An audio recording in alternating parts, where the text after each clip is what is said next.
The Galactic Council chamber aboard Unity Station had witnessed many historic moments in its 3,000 years of operation, but few as solemn as this. The circular amphitheater, large enough to hold representatives from all 47 member species, fell into absolute silence as High Arbiter Quellen of the Exthari Communion rose to deliver the verdict.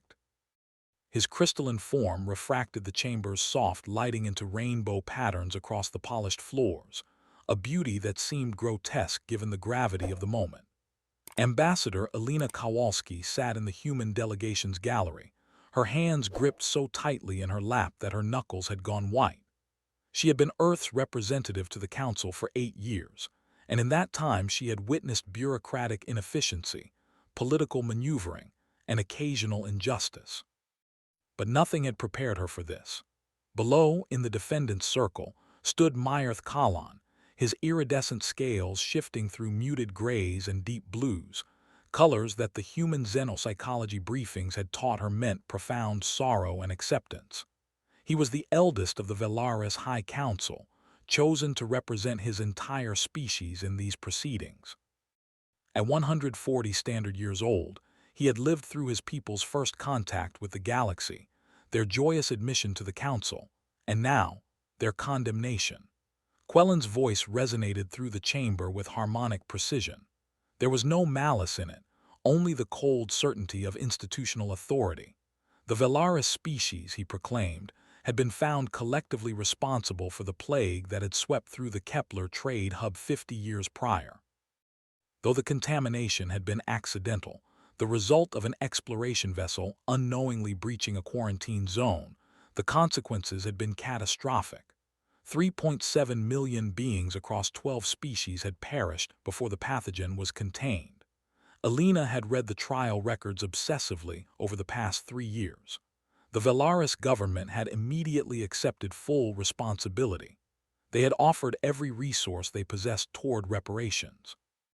They had implemented quarantine protocols so strict that no Velaris had left their home system in half a century. Their scientists had worked tirelessly with Council medical teams to ensure the pathogen was fully eradicated. By any reasonable measure, they had done everything possible to atone for a tragic accident. It wasn't enough. The Threk Dominion had lost more citizens than any other species, nearly 2 million. Their representative, a massive quadruped whose chitin armor bore the scars of ancient clan wars, had demanded absolute justice.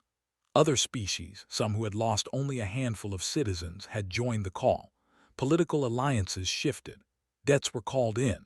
The machinery of council politics ground forward with inexorable momentum. The verdict was pronounced in 4 words that would echo through galactic history: species-wide extinction protocol authorized. Elena felt her stomach drop. The clinical language barely concealed the horror of what had just been decided. The Velaris species, all 8 million individuals currently living on Velara Prime, would be subjected to mandatory sterilization. They would be allowed to live out their natural lifespans under permanent quarantine, but no new Velaris children would ever be born. In approximately 150 years, when the last Velaris elder died alone on their sealed homeworld, the species would simply cease to exist. Vote was called. One by one, species representatives announced their positions. The Threk Dominion favor, the Corlith Assembly favor, the Centaurian Union favor, on, a drumbeat of approval for extinction. 3 species abstained, their representatives clearly uncomfortable but unwilling to oppose the majority. Elena knew that political calculation when she saw it. They disagreed with the sentence but feared the consequences of saying so publicly. When humanity's turn came, Elena stood. Her voice was steady despite the rage and disgust churning in her gut. She had prepared no speech, knowing instinctively that this was a moment that demanded raw honesty rather than diplomatic artifice. Earth votes against this abomination, she declared. The council chamber stirred, murmurs of surprise and disapproval rippling through the galleries. Elena pressed on, her words coming faster now, passion overriding protocol. She spoke of proportionality, of justice versus vengeance, of the dangerous precedent of collective punishment. She reminded the council that the Velaris had accepted responsibility, paid reparations, and cooperated fully. She argued that extinction was not justice but genocide dressed in legal language.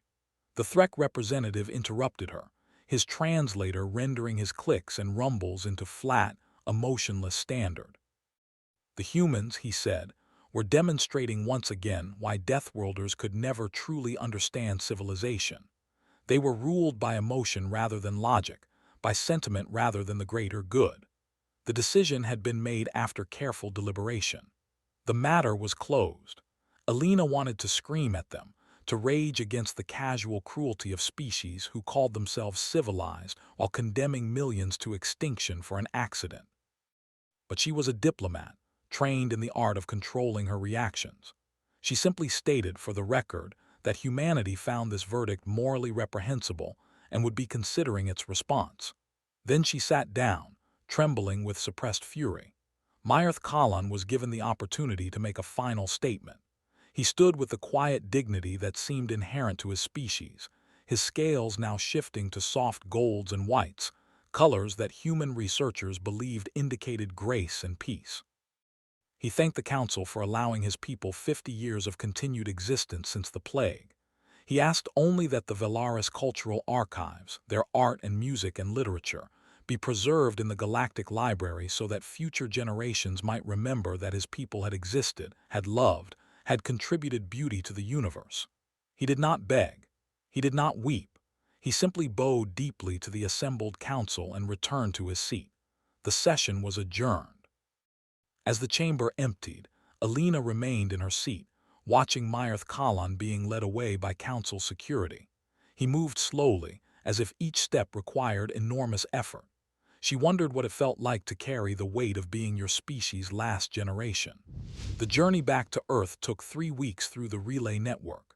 Elena spent most of that time in her quarters, reviewing every scrap of information about the Velaris she could access.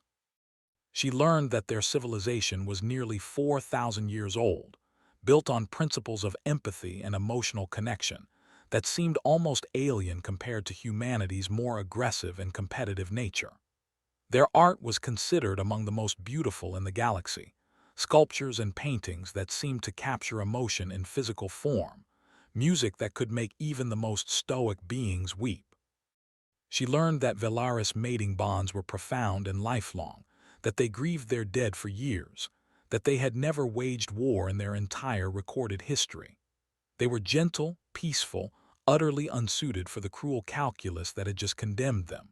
She also learned that their homeworld, Velara Prime, was a place of stunning beauty, bioluminescent forests, singing crystal caves, oceans that glowed with phosphorescent life.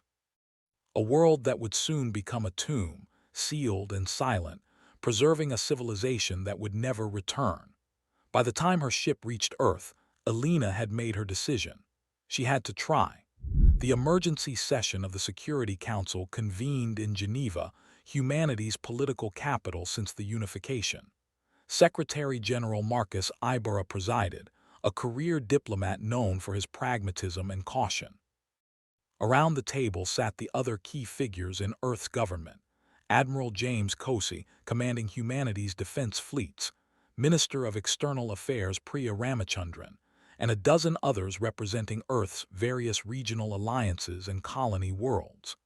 Elena presented her proposal bluntly. Under Article 47 of the Galactic Council Charter, any member species could grant asylum and citizenship to individuals from other species. Such individuals would then fall under the legal protection of their adopted species. If Earth offered citizenship to the Velaris, all 8 million of them, they would become human under galactic law. The Extinction Protocol could not be enforced against human citizens. The room erupted.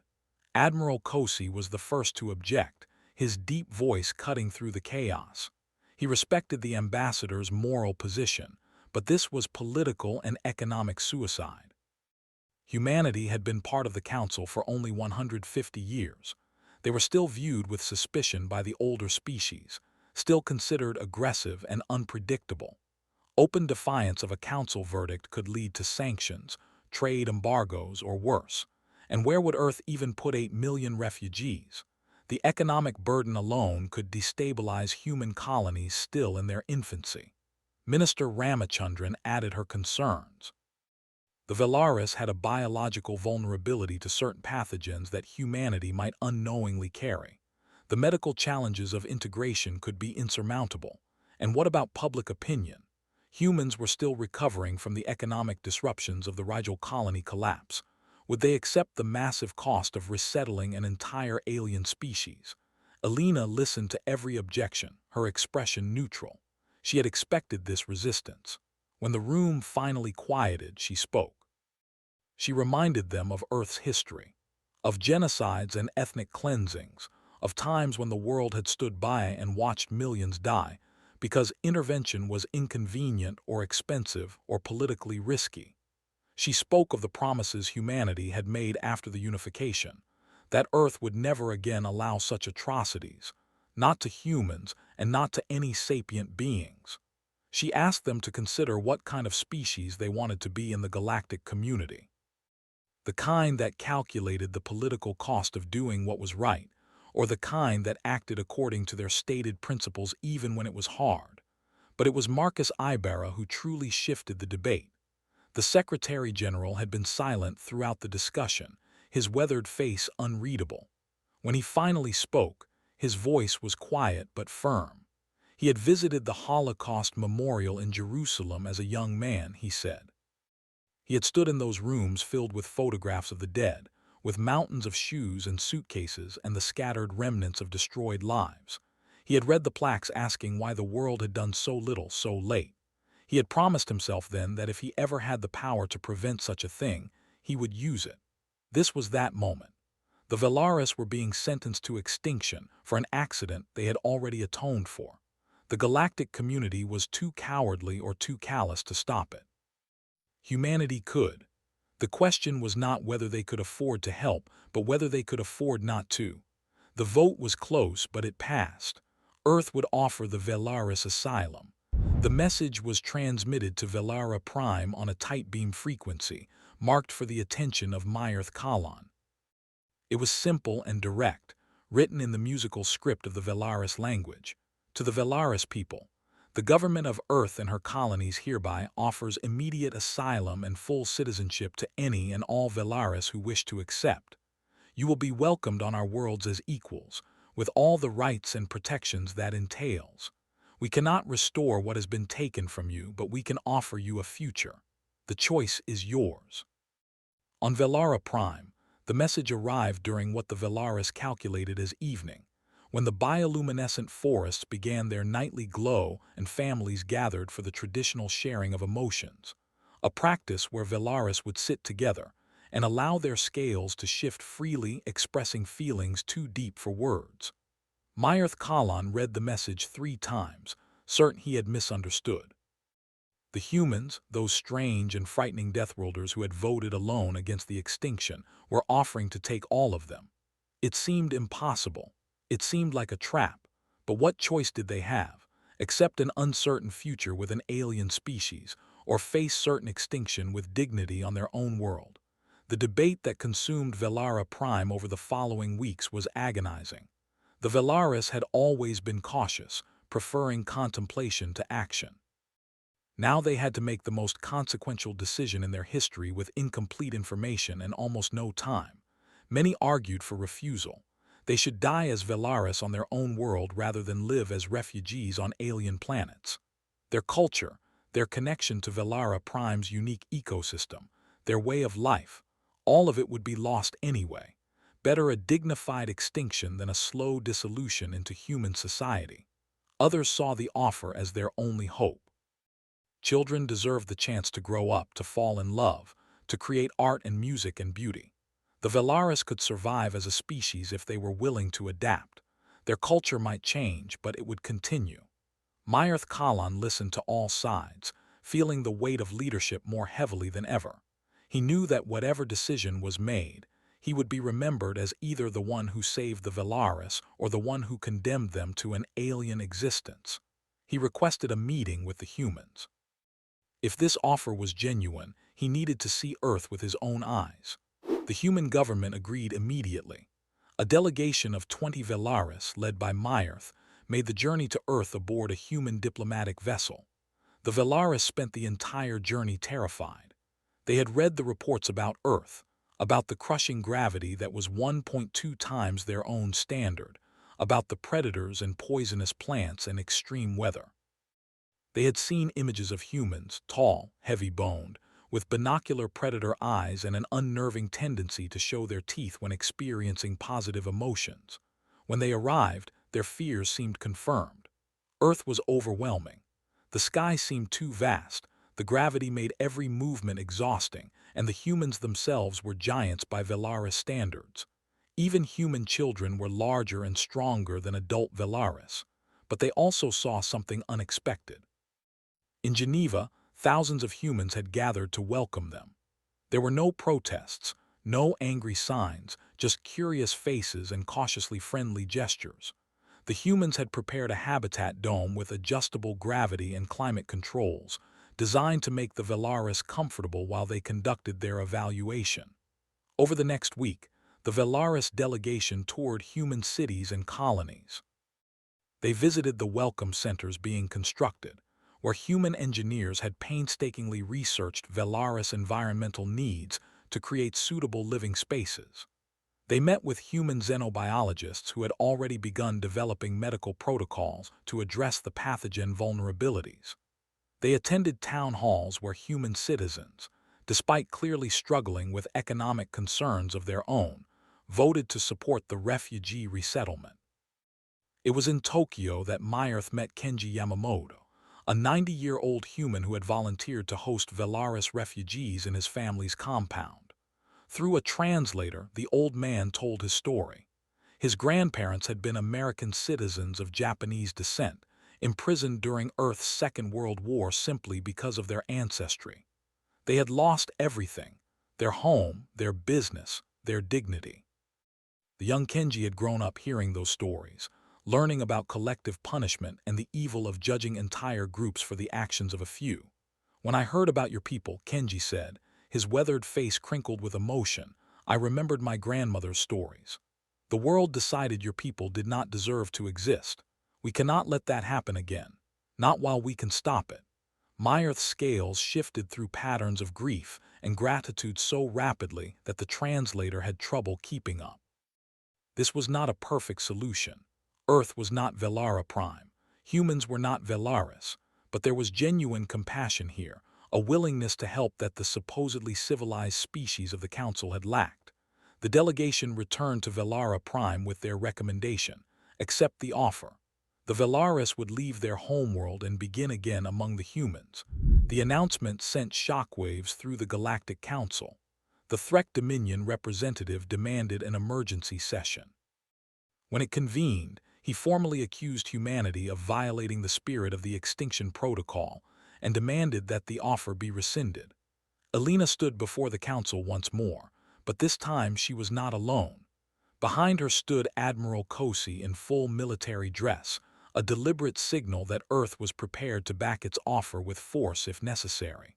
Her statement was brief: "The Velaris have committed no crime under human law.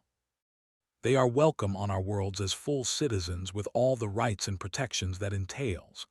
The offer stands, and it is not subject to council approval. If any species attempts to interfere with the relocation or harms the Velaris under human protection, it will be considered an act of war against humanity." The chamber erupted into chaos. The Threk representative was incandescent with rage, his translator struggling to keep up with the rapid-fire clicks and roars.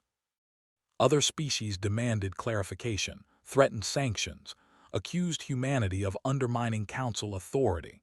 But some species remained conspicuously silent. The Centaurian Union, the Corlith Assembly, several others who had voted for the Extinction Protocol now seemed unwilling to support actual enforcement action against humanity. Whether from guilt, political calculation, or genuine relief that someone was stopping this atrocity, they would not commit to sanctions. After 3 days of heated debate, the Council passed a resolution of disapproval, but took no concrete action. Humanity would be held fully responsible for any future incidents involving the Velaris, but the relocation would be permitted to proceed. Elena allowed herself one moment of satisfaction before the real work began. The evacuation fleet assembled at Velara Prime over the course of 6 weeks.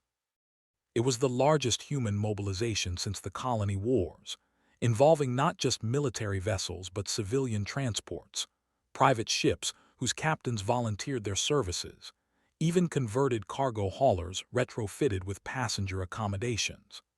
Captain Rebecca Strand commanded the UES Resilient Dawn, a mid-sized transport that had been hauling mining equipment to the outer colonies until being requisitioned for the evacuation.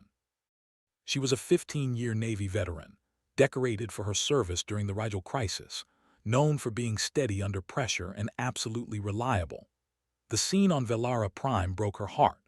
The Velaris were leaving everything behind, not just homes and possessions, but their entire world. She watched families saying goodbye to sacred groves, artists carefully packing only the smallest pieces of their work, elders standing motionless before ancestral shrines they would never see again. The evacuation was organized by region, with transport ships being assigned specific population centers. Rebecca's ship was responsible for the coastal city of Limsara, home to approximately 300,000 Velaris. The loading process was slow and painful. Each Velaris was allowed only what they could carry, and the grief was palpable.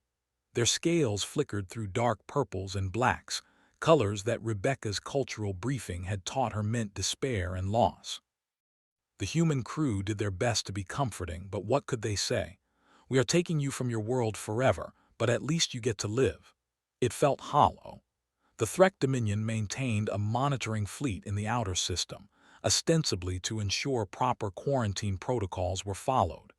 Everyone knew it was actually intimidation, a barely concealed threat that the Threk were looking for any excuse to intervene. Rebecca had her orders: avoid confrontation at all costs, but defend the Velaris if directly threatened. The evacuation proceeded for 5 weeks without major incident. Then, with only 48 hours remaining before the final quarantine deadline, disaster struck. A young Velaris child, no more than 6 standard years old, went missing during the loading of the last transport group. Her name was Cirrus, and she had apparently run away in terror, overwhelmed by the chaos and the frightening human ships. Her parents were frantic, but the search teams could not find her in the massive city. The deadline approached with mechanical inevitability. The Council had been clear: at the specified time, Velara Prime's quarantine shields would activate. Anyone remaining on the planet would be trapped there until they died. No exceptions. With 24 hours left, Rebecca made a decision that she knew could end her career or worse. She refused to leave. Against direct orders from Fleet Command, she took the Resilient Dawn back down to the surface with a small search team. They had less than a day to find one small child on an entire planet.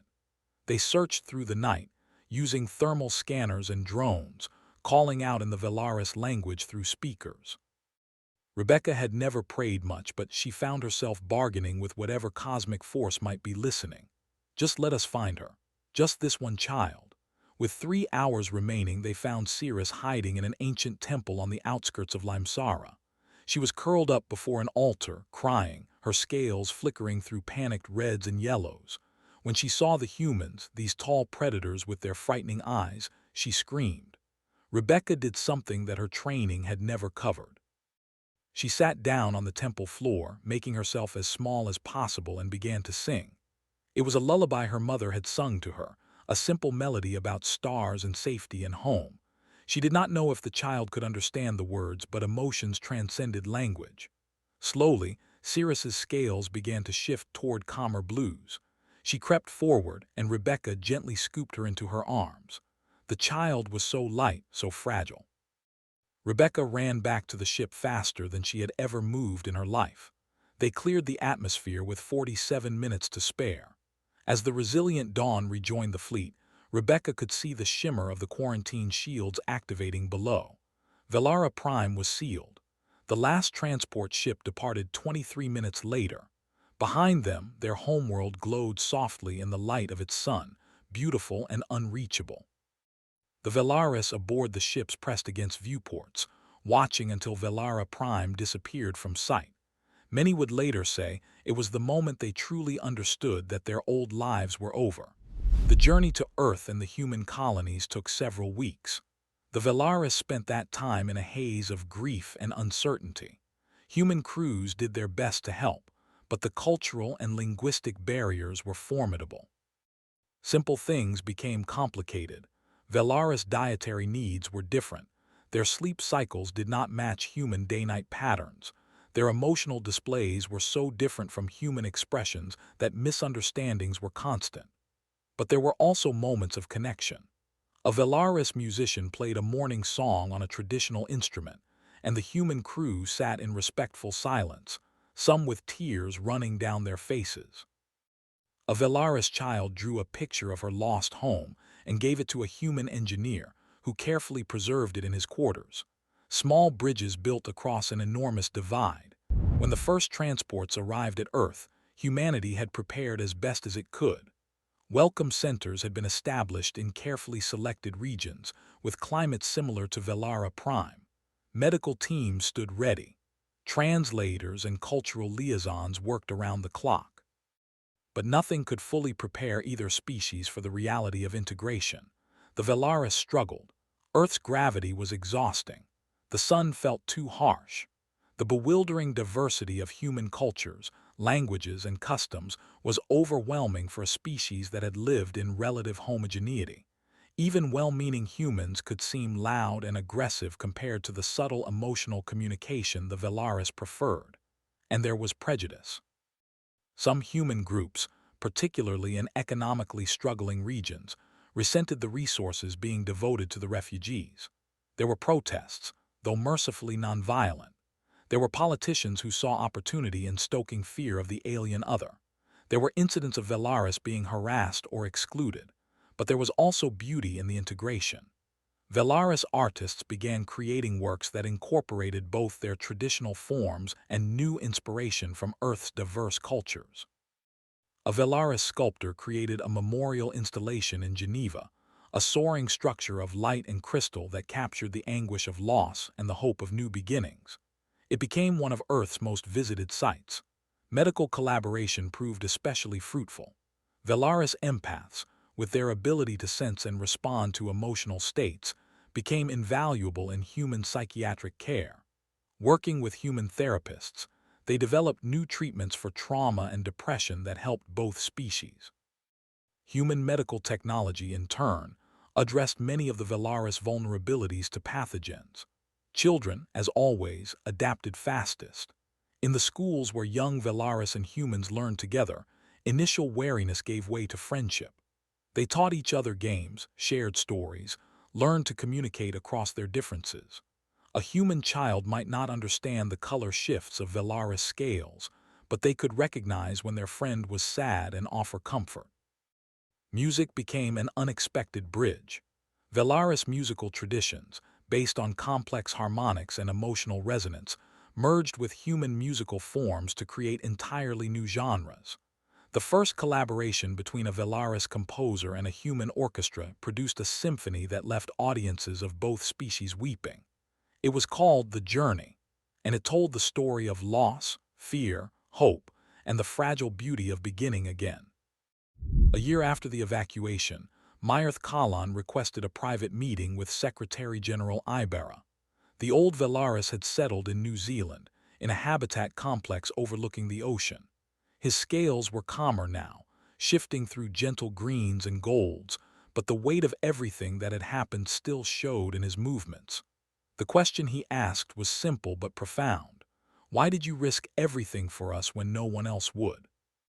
Marcus Ibarra was silent for a long moment, looking out at the Pacific Ocean rolling endlessly toward the shore. Then he told Mireth about Earth's history, about the genocides and ethnic cleansings that had scarred humanity's past, about the times when the world had stood by and done nothing while millions died, about the promises made after the unification, that humanity would strive to be better, to act according to their ideals even when it was difficult. Someone once said that the measure of civilization is not how you treat the powerful, but how you treat the powerless, Marcus said quietly. The council failed that test. We could not let it stand. And perhaps, if we are honest, we also needed to prove something to ourselves, that we had learned from our mistakes, that we could be the species we claimed to be. Mireth's scales shifted to soft platinum, gratitude deep and abiding. He bowed in the Velaris fashion, a gesture that conveyed more than words could. The integration continued year by year. There were setbacks and challenges, moments when the whole endeavor seemed impossibly difficult. But slowly, the Velaris found their place in human society. They were not just refugees anymore, but citizens, neighbors, colleagues, friends. They opened restaurants serving traditional Velaris cuisine adapted with Earth ingredients. They started schools teaching their art and music. They married humans, blending families and creating something neither species had seen before. The Velaris population began to grow again. After the sterilization protocol was safely reversed by human medical technology, Velaris children were born on Earth and the colonies, the first new generation in 50 years. These children would never see Velara Prime, would grow up speaking human languages alongside their ancestral tongue, would be shaped by both Velaris and human cultures. They were something new, neither purely one nor the other but themselves. 5 years after the Exodus, the galaxy faced a new crisis.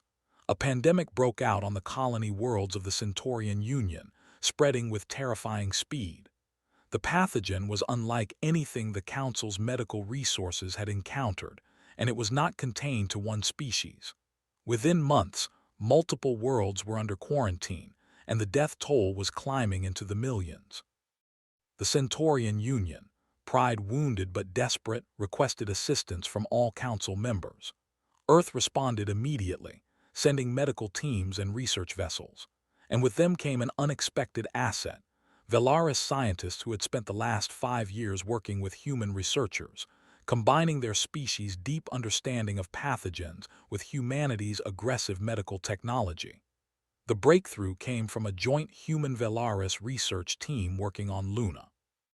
They developed a treatment protocol that combined Velaris immunological knowledge with human gene therapy techniques. It was not a cure, but it was effective enough to stop the pandemic's spread and save most of those infected. The treatment was distributed freely to all affected worlds. Earth asked for no compensation, no political concessions. The medicine was provided as a humanitarian gesture because saving lives mattered more than politics. The impact on galactic opinion was profound. Species that had criticized humanity's decision to shelter the Velaris now saw the fruits of that choice. The Threk Dominion representative, in a closed session that was nonetheless leaked to the galactic media, quietly admitted that perhaps the Extinction Protocol had been an error. It was not a formal apology, but from the proud Threk, it was as close as anyone could expect. 2 years later, the Galactic Council passed what became known as the Velaris Resolution. It formally acknowledged that the Extinction Protocol had been unjust and disproportionate. It established new guidelines for collective punishment, requiring overwhelming evidence of intentional harm before such extreme measures could be considered. And it officially thanked humanity for their intervention, recognizing that Earth's actions had prevented a grave injustice. Elena Kowalski, now retired from diplomatic service, watched the council session from her home in Mexico City.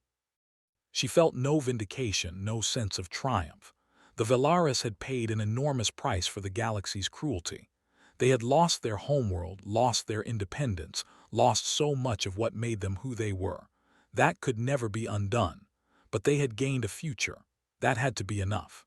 20 years after the Exodus, the anniversary was marked on every human world and colony. The date had become a holiday, Sanctuary Day, when both humans and Velaris gathered to remember the journey and celebrate the community they had built together. In Geneva, at the memorial installation that had become the symbol of the Velaris integration, thousands gathered. Mireth Kalan, now ancient even by Velaris standards, stood before the assembled crowd. His scales shifted through every color of emotion: sorrow for what was lost, gratitude for what was found, hope for what would come. He spoke of Velara Prime, the world that still orbited its sun in eternal quarantine, preserving a civilization frozen in time. He spoke of the pain of leaving, of the terror of beginning again among aliens on a death world. And he spoke of the unexpected gift they had received, not just survival, but the chance to grow, to change, to become part of something larger than themselves. We lost our homeworld, he said, his voice carried by translators to the crowd, but we gained something we never expected. We gained a future, and we found it among the strangest, most wonderful Deathworlders in the galaxy. In the crowd, a young human girl stood next to her Velaris friend. They had grown up together, learned together, played together. To them, the idea that their species were supposed to be different, separate, seemed absurd. They were just friends. The human girl asked the question that had been on many minds: will they ever open Velara Prime again? Will the Velaris ever go home? Her mother knelt down, meeting her daughter's eyes. Maybe someday, she said gently. But until then, the Velaris have something more important than a homeworld. They have a home, here with us. As the sun set over Geneva, casting long shadows across the memorial, the assembled crowd stood in silence. Humans and Velaris together, looking up at the stars. Somewhere out there, Velara Prime still turned in its lonely orbit, a monument to what had been lost. But here on Earth and 100 human worlds, the Velaris lived and loved and created beauty. They were not what they had been. They were something new. And that was enough. That had to be enough. Because in the end, the measure of civilization was not power or wealth or territory. It was whether you reached out your hand when someone was falling. It was whether you did what was right even when it cost you everything. Humanity had reached out. The Velaris had taken that hand. And together they had proven that even in a galaxy that could be cruel and cold and unjust, there was still room for compassion, still room for hope, still room for someone to stand up and say, not on our watch, not while we can stop it, not ever again.